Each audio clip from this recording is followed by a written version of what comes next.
Ok, nous sommes live. Bonsoir et bonjour à tous. Ici, c'est Nadi et Sergio Kakilembe du GC Team LTD. Et bienvenue dans notre émission hebdomadaire, le B2Co, donc le Bitcoin et Blockchain News et commentaires en compagnie de Nadi. Nadi, bonsoir. Oui, bonsoir Serge, bonsoir tout le monde. Bonjour aussi à l'univers. Et nous allons vous proposer les titres, les grands titres de la semaine. Donc, je commence. Donc, Okay. voilà. On parle du marché du Bitcoin, du Bitcoin, ok, qui a baissé. Le marché crypto a commencé à baisser quelques heures après que le président de la Réserve fédérale, Jerome Powell, ait déclaré que l'offre de Facebook ne devrait pas continuer à se développer. Donc ça, c'est une news qui est super importante. Comme vous voyez ici, le graphique qui apparaît à l'écran, c'est juste quelques heures juste après la déclaration. Donc, il a fait son témoignage devant les membres du Congrès, donc ici à Washington, D.C. Et c'est quelque chose qui est super important. Pourquoi?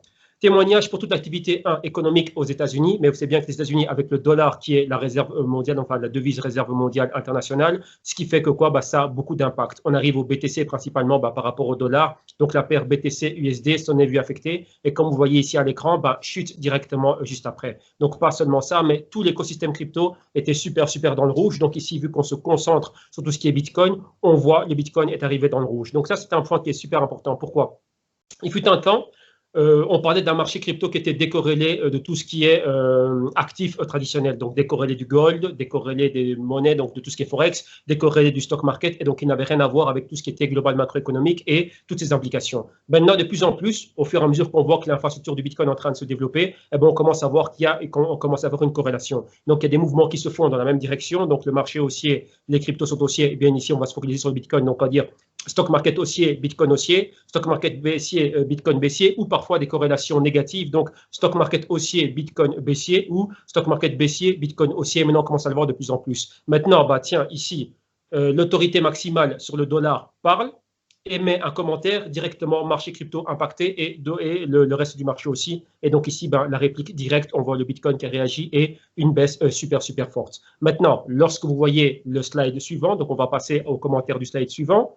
Et qu'est-ce qu'on voit au slide suivant? Au slide suivant, ici, on constate une chose, la market cap. Donc là, ce que vous avez vu, premier slide, c'était lors de l'annonce, donc il y a un peu plus de 24 heures. Maintenant, qu'est-ce qui se passe ici de manière, on va dire, au jour, donc de manière actualisée, donc aujourd'hui entre le 12, donc fin de la journée du 12 juillet et début de ce samedi 13 juillet, qu'est-ce qu'on constate? On constate que le marché s'est réellement repris légèrement. Donc lorsque la Fed, enfin Jerome Powell de la Fed a fait son commentaire, on avait un Bitcoin en dessous des 11 500. Maintenant que le tout est passé, on a un Bitcoin qui récupère plus ou moins les 11 800. Donc on est toujours en dessous des 12 000 $. N'oubliez pas qu'on a atteint un point haut, qui était le point des 14 000 $, et depuis là, on est en baisse. Donc en fin d'émission, on ira à tout ce qui est l'aspect technique et on va revoir cela. Maintenant, apportons un commentaire sur la market cap. On voit que la market cap est autour des 323 milliards, 350 millions. Comme nous, on l'étudie au quotidien lors de nos émissions CryptoBlock News, on voit exactement comment est-ce que la market cap est en train d'évoluer. Donc elle évolue par tranche de 25 milliards. Donc 300 milliards, 325 milliards, 350, 375, 400. Et là maintenant, on est dans le quart inférieur de ce spread de 100 milliards de dollars, donc entre 300 et 400 milliards. Et ici, on est dans la partie inférieure, donc proche du support. Donc on a numéro 1, résistance des 325 milliards, et numéro 2, support des 300 milliards. Bien évidemment, avec des niveaux intermédiaires, donc ce serait la moitié des 25 milliards. Donc on voit que l'écosystème s'est repris par rapport à ce qu'on a vu dans les dernières 24 heures où tout était dans le rouge. Maintenant, on se reprend. On voit que ça va du plus 4%, du plus 2%, etc. Mais qu'est-ce qu'on constate? On constate que, le Bitcoin est en dessous des 12 000. Numéro 2, le ETH a perdu les 300 $. Le BCH a perdu la zone des 400 $. Le BSV est en dessous des 200 $. Le XRP est en dessous des 40 cents. Le BNB, pendant un certain moment, a eu un dip en dessous des 30 $. Et le Litecoin a eu un dip en dessous des 100 $. Donc, super important. Et ces trois cryptos, c'est ce qu'on va voir en analyse technique. Donc, Nadie, s'il te plaît, slide suivant. Alors, la Libra soulève de graves inquiétudes concernant la vie privée, le blanchiment d'argent, la protection des consommateurs et la stabilité financière, a-t-il déclaré lors d'un discours devant un comité du Congrès. Ce sont des préoccupations qui doivent être traitées en profondeur et publiquement. Donc là, ce sont les déclarations que l'on a citées ici de Jerome Powell, donc là, le chairman de la Fed, devant les membres du Congrès lors de son témoignage. Et ici, comme vous le voyez, encore une fois, la Libra. Libra, on n'a entendu que ça. Maintenant, depuis que Facebook a lancé le white paper de la Libra, on voit l'association qui a été créée en Suisse, etc. Et on voit maintenant l'intérêt, vu ce qu'ils veulent faire au niveau des nœuds, avoir plus de 100 opérateurs de nœuds, et principalement, ce seraient des grosses corporations, Visa, Mastercard, Uber, etc., PayPal, Coinbase, etc. Maintenant, il y a aussi pas mal d'incertitudes et on veut que Facebook apporte beaucoup plus d'informations. Mais qu'est-ce qu'on voit? On voit déjà, numéro un, politiques monétaires ont affecté le BTC. D'un autre côté, le Libra. Et maintenant, on voit que le Libra ici n'est même pas encore lancé, mais ça a déjà un méga impact sur le marché au niveau psychologique. Libra est positif, tout va vers le haut. Libra attaqué, tout va vers le bas. Donc là, imaginez-vous déjà l'importance que ça, juste au niveau du psychologique, ce n'est même pas encore lancé, ça ne cotise même pas encore. On ne sait même pas ce qu'il y aura comme actif dedans. Enfin, on en a juste une petite idée, juste un white paper et voilà exactement ce que c'est en train de faire. Donc ça, c'est super, super important. Et maintenant, qu'est-ce qu'on voit? On voit qu'on arrive à l'autorité maximale du dollar, donc la Fed ici qui est en train d'en parler devant des membres du Congrès et les mêmes problèmes que l'on a reprochés à Facebook, donc leur modus operandi au niveau de l'information et des data qu'ils collectent sur les particuliers. On se dit, tiens, qu'est-ce qui va être fait maintenant qu'ils vont rentrer dans la sphère financière et qui vont ici, entre parenthèses, tenter de remplacer les banques ou donner des services que pourraient donner les banques. Donc là, beaucoup de soucis, beaucoup d'incertitudes et donc là, pas mal de préoccupations comme on le voit. Donc tout ça, vous voyez que c'est en train de faire bouger le marché. Donc ça, c'est super, super important de noter cela. Vous voyez que maintenant, le marché a pris une autre dimension. On a des acteurs clés, les grandes corporations qui s'invitent, qui se sont invités dans l'écosystème et maintenant, en voici réellement les répercussions. Donc, slide suivant, Nadie, s'il te plaît. Binance lance la plateforme 2.0 et active le trading sur marge et les dirigeants ont dit être en communication avec Facebook pour intégrer le jeton LIT du Libra Token, ainsi que la possibilité d'être également un pourvoyeur de liquidité via l'exchange et Binance pourrait également opérer un node du Libra Network. Donc ça, c'est une super news et ça a été confirmé par le CFO de, de Binance, Wei Zhu, et aussi validé et, approuvé par Changpeng Zhao, donc CZ. Et donc là, voilà, donc il y a des pourparlers entre Binance et Facebook et pour le Libra. Donc maintenant, Libra, c'est un jeton. On a le white paper qui a été mis en avant, mais le jeton n'est toujours pas là, donc ça ne cotise pas encore ni quoi que ce soit. Qu'est-ce qu'on voit ici? Donc, il y a des choses très importantes. On voit qu'il va y avoir un jeton. Ce jeton, maintenant, pourrait être listé sur des exchanges. Donc, on voit déjà qu'il y a, pour parler entre Binance, qui est déjà l'exchange le plus important, et maintenant, le jeton élité, donc le LIT pour Libra Token, qui pourrait être listé ici sur le Binance. Et en même temps, ici, Binance, la compagnie, pourrait elle aussi gérer un nœud au même titre que Visa, Coinbase, Mastercard, etc., qui sont en train de gérer déjà des nœuds. Donc, sur la centaine d'opérateurs de nœuds que Facebook veut pour avoir un réseau décentralisé, on en a déjà 27, 28, et ça continue à monter. Et là, il y a encore pas mal de, d'intervenants qui pourraient s'ajouter un peu plus loin. Donc, on aurait déjà un 29e ou un 30e et c'est déjà qui ici? On a déjà le nom de Binance. Donc, il y a super intéressant. Donc, qu'est-ce que ça veut dire ici? On a déjà des petits indices. Donc, ici, on va spéculer un peu pour dire que, Libra ici pourrait être listé sur le sur l'exchange Binance et que pour avoir des paires de trading, on va dire LIT BNB, LIT BTC, LIT USDT, etc. Donc, voilà en gros ce qu'on voit. Et en même temps, ici, Binance aussi qui va venir ici opérer aussi un nœud. Donc, tout ça, c'est en pourparler. Il y a déjà un rapprochement entre les deux compagnies. Maintenant, on verra, on vous tiendra informé de la suite des événements. Poursuivons, Nadie, s'il te plaît, slide suivant. La Metropolitan Commercial Bank, basée à New York, a fermé les comptes associés à l'émetteur de stablecoin Tether, annoncé par Coindesk le 10 juillet. Le porte-parole de la banque a déclaré à Coindesk que Tether n'avait pas montré beaucoup d'activité avec les comptes depuis leur création. Donc ici, qu'est-ce qu'on a? On a encore Tether et les compagnies Bitfinex, les compagnies Bitfinex qui refont surface. On avait déjà vu, on va dire, dans la période avant le consensus, donc ici, mois d'avril, mois de mai, et bien avant, puisque Tether a toujours eu des problèmes au niveau des comptes, qu'est-ce qu'ils avaient, les fonds des clients, enfin, il y avait toute une histoire, permettez-moi l'expression, donc tout un bordel qui se passait là, donc on ne sait pas très bien ce qui est en train de se passer, enfin, on sait ce qui se passe, mais ce n'est pas très transparent, on n'a pas de documents, on n'a pas de ci, on n'a pas de ça, et maintenant on voit que les problèmes continuent, et maintenant, tiens, fermeture de compte d'un de leurs comptes, bien évidemment, une compagnie a plusieurs comptes, et ici, on voit qu'un de leurs comptes a été fermé à New York. Et on sait aussi qu'à New York, le Attorney General de New York avait aussi, émis des enquêtes et demandé à la compagnie de cesser ses activités. Pourquoi? Vu tous les troubles et la non-transparence, donc cette opacité qui englobait les activités en relation avec le Tether, comment c'était utilisé pour, entre parenthèses, manipuler le prix du BTC et qu'est-ce qui se passait avec les fonds des clients, et etc. Donc là, tout ça, ça continue. Et maintenant, on voit déjà la cessation ici d'une activité bancaire, enfin, un de leurs comptes a été fermé. Donc là, ici, les problèmes continuent et, comment dirais-je, ça, ce n'est pas positif. Donc, vous voyez ici, il y a beaucoup de problèmes qui sont en train d'être mis en avant, mais vous voyez ici, il n'y a pas beaucoup de choses qui sont en train de filtrer. Donc, on dit beaucoup de choses, mais réellement, on ne peut pas mettre le doigt exactement sur ce qui est en train de se passer, vu que la compagnie vient avec, on va dire, un contre-argument, ensuite les avocats, ensuite celui-ci, ensuite celui-là, et c'est vraiment un gros problème qui est international. Donc, c'est très compliqué de pouvoir le suivre, mais bon, ici, on rapporte cela. Pourquoi est-ce que c'est super important de suivre cela? Parce que le Tether est un actif qui est ultra important dans la négociation, donc dans le trading concernant les cryptos et notamment le Bitcoin. Donc ici, le moindre problème, la cessation, le gel ou le fait que ce ne soit pas backé à 100% 1 à 1 avec le dollar américain, ce serait un gros problème pour tout l'écosystème et surtout pour le prix du Bitcoin. Et vu la dominance du Bitcoin maintenant qui a dépassé les 65% comme on l'a vu, et ben là ici pour l'écosystème, je vous mets le dessin, vous savez très bien ce que ça signifie, ça peut être très négatif. Donc maintenant poursuivons, slide suivant, on a dit, qu'est-ce qu'on a? Top 10 des cryptocurrencies. Voilà, ouais, donc là, on a le top 10 actualisé maintenant au fin du 12, ici, donc là, le ranking, le ranking au 13 juillet exactement. Donc, qu'est-ce qu'on peut constater ici? On constate maintenant quoi? Weekly, c'est baissier, comme vous le voyez. Donc, la plupart des cryptos sont en train d'être en baisse et on s'est légèrement récupéré. Donc, on voit une récupération weekly pour le BTC, mais dans les dernières 24 heures, c'est la plupart des cryptos qui sont en train, enfin, toutes les cryptos du top 10 sont en train de se récupérer. Ça va de l'ordre de 2%, 3%, à un maximum ici de 7%, par exemple, pour le Binance Coin qui a récupéré un niveau de prix au-delà des 30 $, et pour le Litecoin aussi qui a récupéré un niveau de prix au-delà des 100 $. Vu qu'ils ont eu un dip en dessous, Litecoin c'était les 97, 98 $ et le BNB a atteint les 29 $ et quelques cents avant de remonter au-dessus des 30 $. Donc voilà plus ou moins ce qu'on peut commenter ici sur le top 10. Ensuite, les slides suivants, qu'est-ce qu'il nous reste encore à commenter, Nadie, s'il te plaît? Bitcoin. Voilà, on va commencer avec les graphiques. Donc ici, on est en analyse technique avec le BTC. Numéro 1, qu'est-ce qu'on constate ici?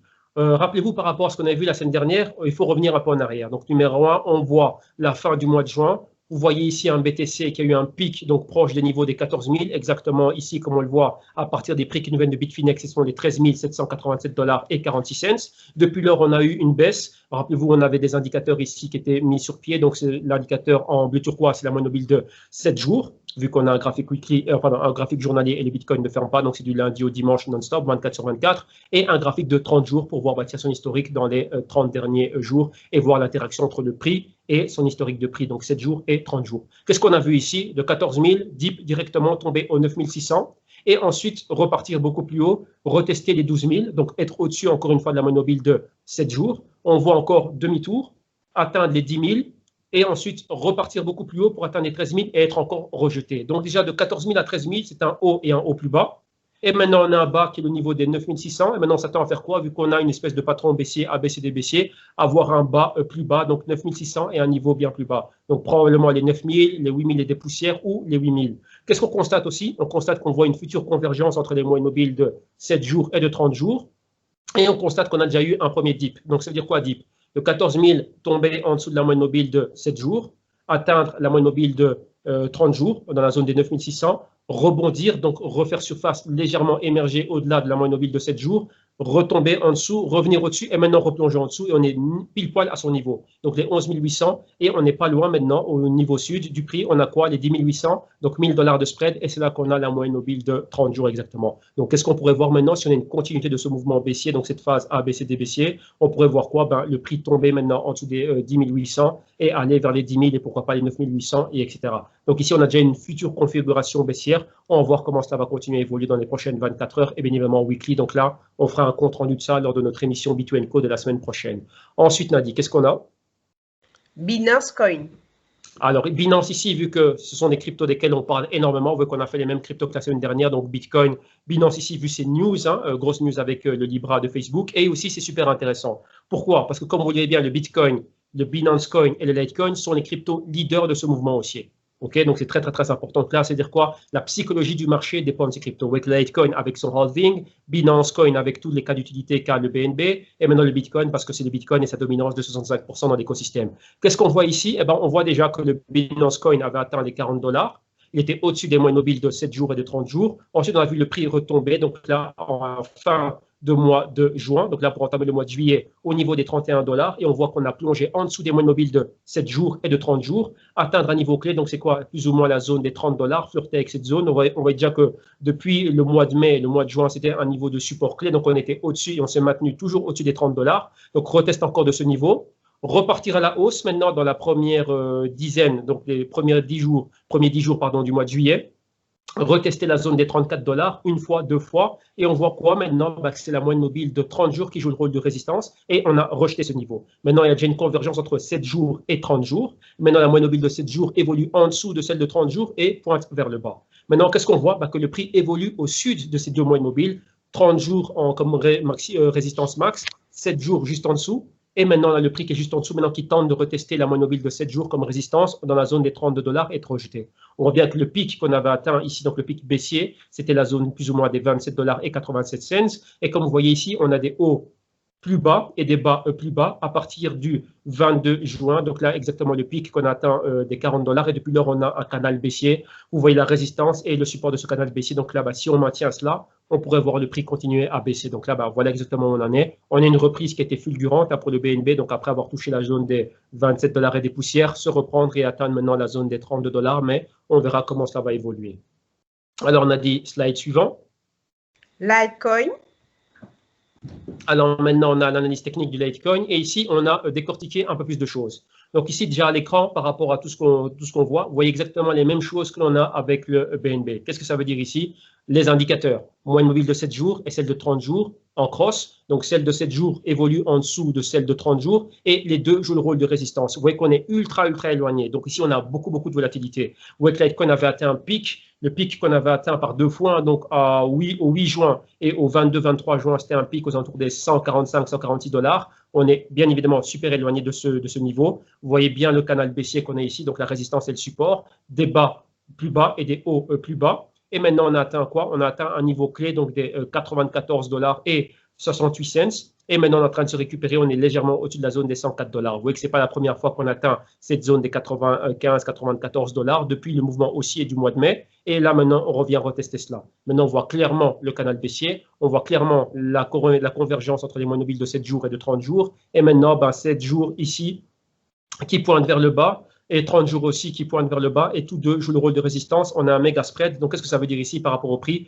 Maintenant, le prix pourrait revenir retester ce niveau, donc les 110, 115, 120 $. Mais on voit que ces moyennes mobiles jouent le rôle de résistance et qu'elles sont inclinées vers le bas. Donc, on voit bien ici qu'on est dans un momentum baissier. En plus, à l'écran, qu'est-ce que vous voyez? Vous voyez une épaule tête épaule. Et lorsqu'on dit une épaule tête épaule, c'est un patron de retournement. Nous, c'est quelque chose qu'on a regardé en long et en large dans nos émissions CryptoBlock News, donc les émissions du dimanche consacrées aux digital currencies. Et ici, on voit bien que le Litecoin est en train de nous faire déjà un patron, est en train de nous former ce patron en weekly. Et là, ici, on le décortique avec vous en journalier. Et on voit que ça, c'est un patron clé qui nous indique un retournement, donc un grand pivot. Donc, on a atteint, vous voyez le canal haussier, mois de mai, donc on est parti de la zone plus ou moins des 70 $ pour atteindre les 150 $, donc pratiquement effectué à 100%.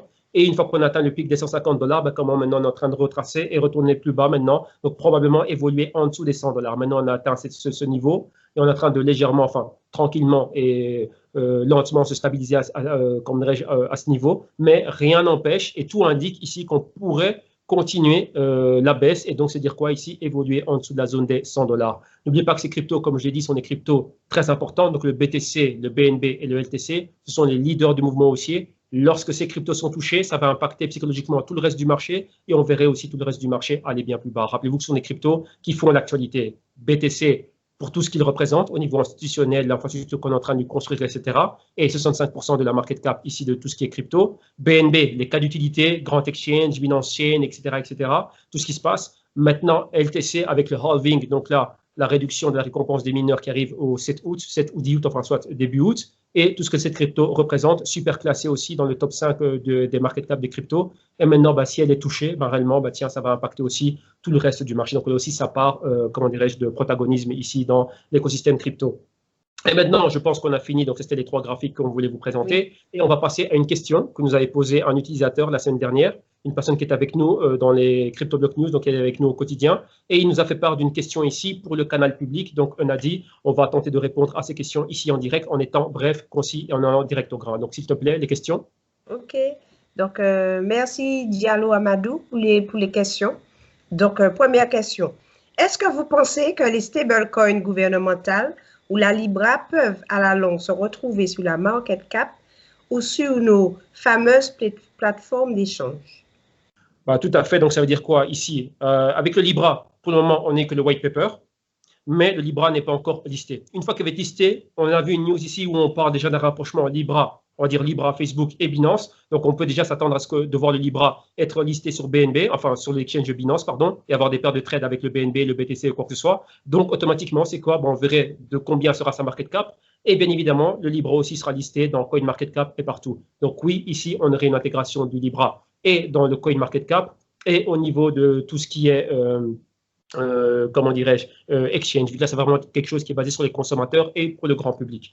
Par rapport aux autres stablecoins gouvernementales qui, elles, seraient plutôt des moyens d'échange que l'on aurait, on va dire que les banques nous donneraient accès à cela à travers nos wallets que l'on a maintenant dans toutes nos applications mobiles comment dirais-je, de banque online. Bon, on pourrait avoir cela et pouvoir faire des transferts, on va dire, en dehors des heures bancaires. Donc, c'est-à-dire quoi? Bah, si la banque est durant les 8 heures ouvrables, bah, en soirée, durant la nuit et les week-ends. Donc là, ce serait quelque chose qui viendrait, mais on verra, on va voir exactement bah, comment est-ce que les banques centrales vont commencer à mettre cela en avant. Mais dans un premier temps, Libra, oui, Libra listé sur CoinMarketCap et oui, Libra listé sur des exchanges principaux, notamment bah, sur Binance. Donc, question suivante. Alors, deuxième question. Si oui, quel serait l'impact sur le BTC qui logiquement explose lorsqu'il y a injection de capitaux?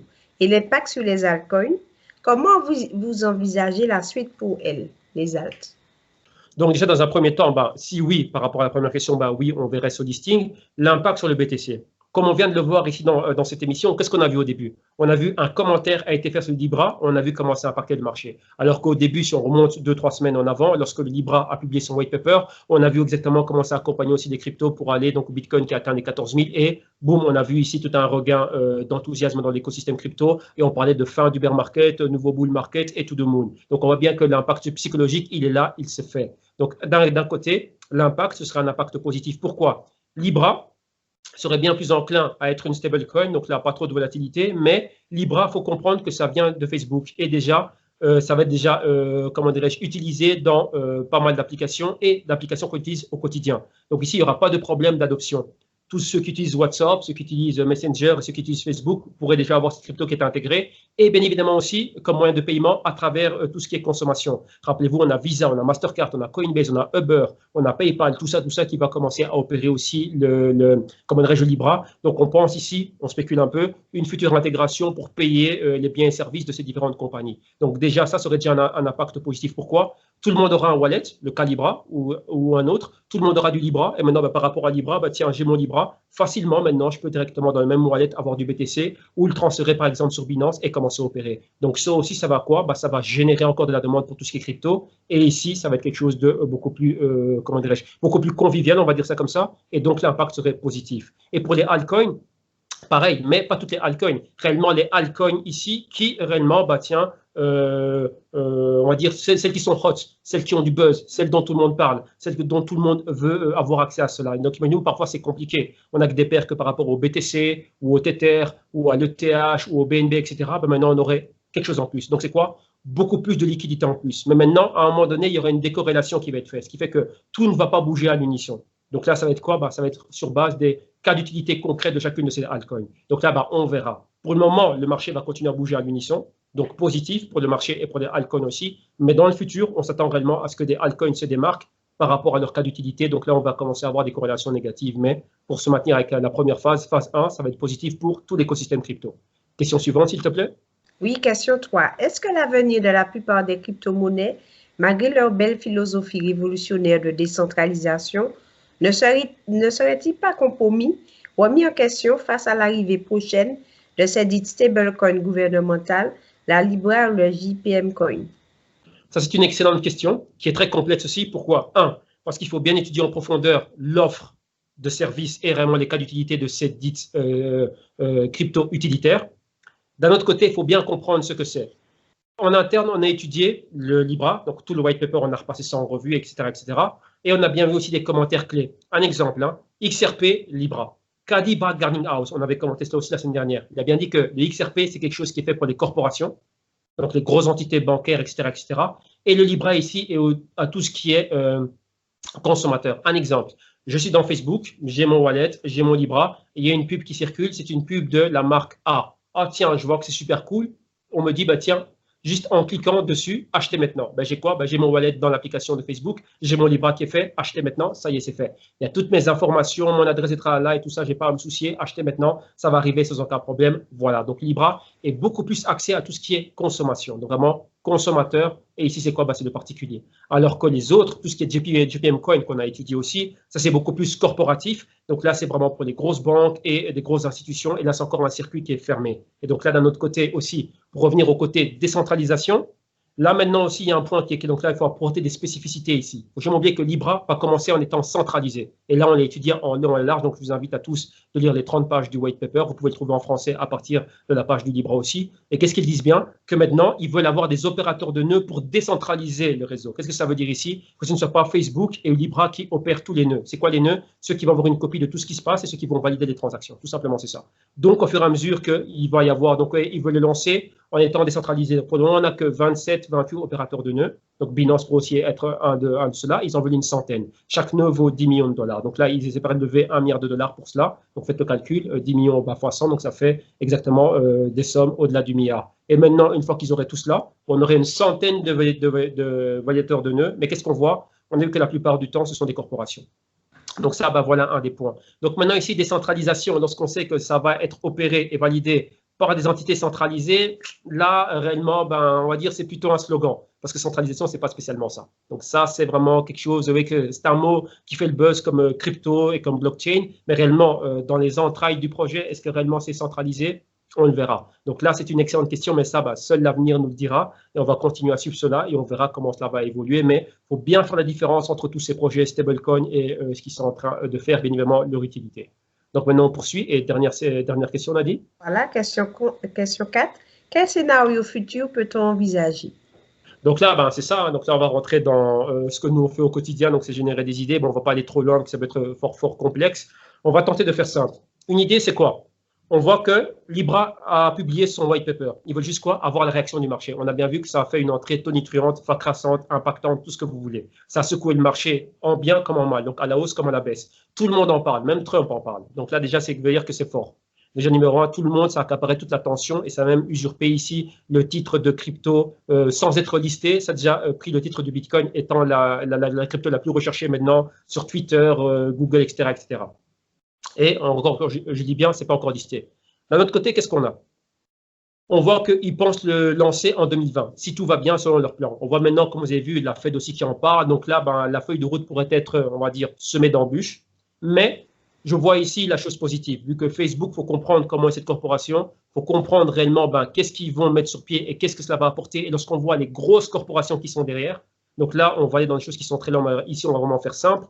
Il y a des grosses corporations qui sont derrière et Facebook avec le Libra, ça nous amène dans tout ce qui est cashless society. Et rappelez-vous que ce qu'ils sont en train de tenter de mettre sur pied, c'est ce qui est déjà fait en Chine. Donc c'est super, super important. En utilisant ici le slogan et sous la bannière de tout ce qui est crypto, décentralisation, blockchain, etc., etc.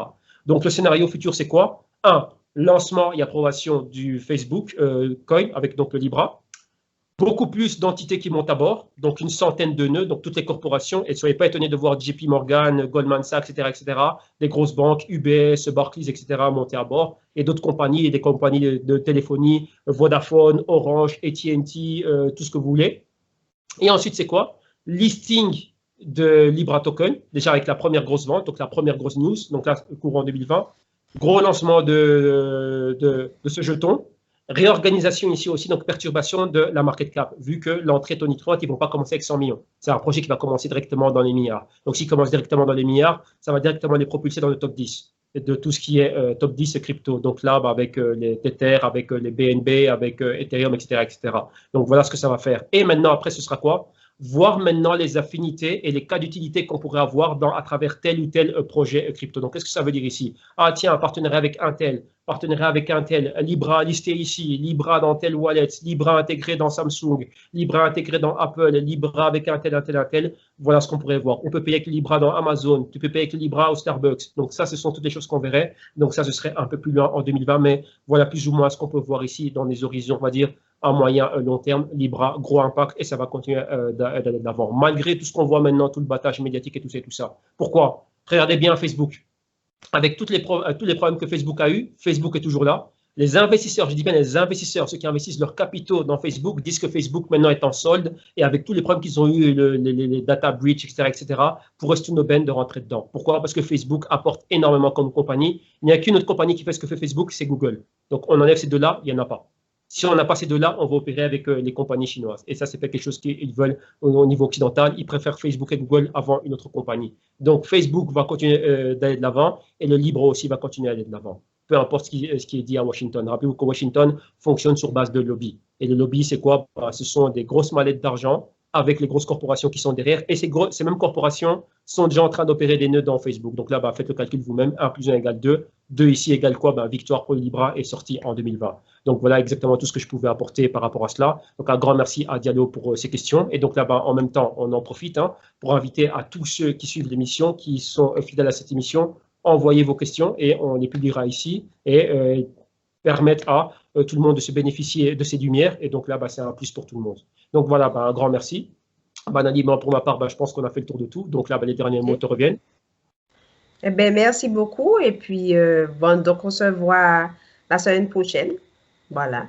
Ok, voilà, comme l'a dit Nadi, merci à tous. Excellente semaine. Pour tous ceux qui sont avec nous dans le CryptoBlock News, etc., à vous ici au canal public, on vous dit à la semaine prochaine et à tous les autres, on dit à demain au quotidien. Ok, merci à tous. Ciao, ciao. Bye, bye. Bye, bye.